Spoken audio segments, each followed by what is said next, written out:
याचा विचार करायला पाहिजे ना, आपापल्या लोकांना हे असे काही कमेंट्स करण्यापासून थांबवलं पाहिजे. आता याच्यापासून ते सांगतात की या कॉमेंट्सचा आमचा संबंध नाही, हे जे बोलले त्याचा आमचा पक्षाचा संबंध नाही, परंतु त्याच्यामुळे मनं दुखावली जातात आणि तेही निवडणुकीच्या वेळेला आपलं एकसंध आहोत हे राज्याच्या लोकांना दाखवणं गरजेचं आहे.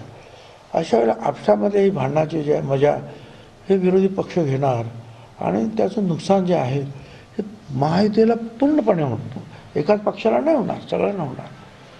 त्यामुळे काय करायचं ते त्यांनी जे आहे ठरवून जे आहे या संदर्भातल्या सूचना ज्या आहे सगळ्यांना देणं हे आवश्यक आहे असं मला वाटतं. आणि सगळ्याच कार्यकर्त्यांनी आणि नेत्यांनी जे आहे आपापल्या मतदारसंघाकडे आपापल्या पक्षवाढीकडे लक्ष द्यावं, दुसरं काय कर्ज वगैरे त्याच्याकडे जरा कमी बघावं. काल मोदी होते महाराष्ट्रामध्ये, पालघरच्या कार्यक्रमामध्ये